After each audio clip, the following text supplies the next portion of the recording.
Желаю вам здоровья, бодрости, духа и всего самого доброго. Езеншіні оқлаған күнінде қызмет ветераны Осия Мұртаза қызы Россия Федерациясы президенті Владимир Путиннің һәм район башлығы Равил Кузеровтан бүләкләр қабыл итә.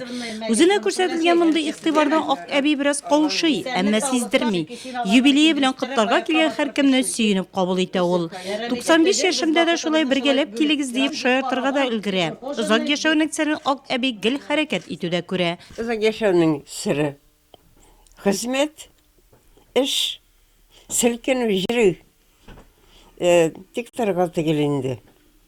Oturup kanatırsan, hazırlık gibi, varması, işi de varması, onaysız da bulur.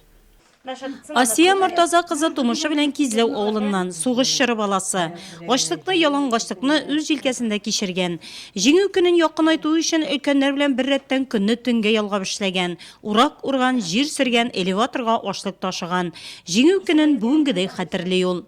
Yani bile biz ideydik, bir bala şaup, bütün oramını kışkırıp jiri, suğuş bitken deyip.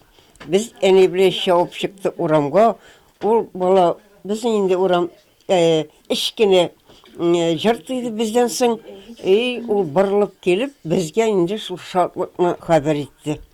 Şol şartlandık yani jarga tutundu şartlanıp abiler kötü bulayındı. Осия Мұртаза қызы район типографиясына эшкә хәреф җыючы булып 1945 елны килә. Кызга ул чагында 19 яшь була. Okumadım, nige Kazan'a varıp okumadım. Sama uçkıgına şu alaları kul bile harfler jiydik.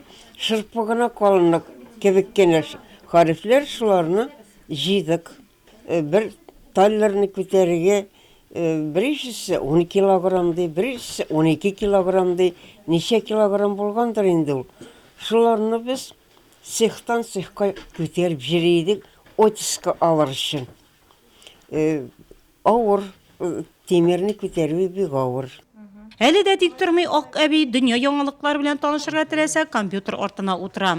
Осия Мұртаза кызы замана техникасын үзе кабыза, аннан яңалыкларны эзли, укый. Өстәвенә республика газеталарында яздырып ала. Район газетасын аеруча яратып укый. Өйдәгеләрнең әйтүенә караганда яңа газета килгәнне көтүп кенә тора ул. Район яңалыкларына һәр даим хәбәрдәр. Безнең эшчән, уңган, эшендә дә булган иде. Жұртында да яқшы. Күргім үлгерейді. Шигейді ол әлеке. Ешірек шақта. Шигеш. Құлыш енді, құлышым. Бірлік туар да бар еді. Бек ұңған ектәні біздің. Аш суға да ұңған еді. Ак әбинең яраткан шигеле шактый, шул арада сканвордлар да шишәргә керешә. Хәтерне яхшырта, төрле яктан белемне дә арттыра ди ул тирә-ягындагыларны шаккаттырып. Тормыш иптәше Шаһимурат белән эш кыз тәрбияләп үстергәннәр. Ирен югалтканга күптән инде, әмма ак әби ялгыз түгел.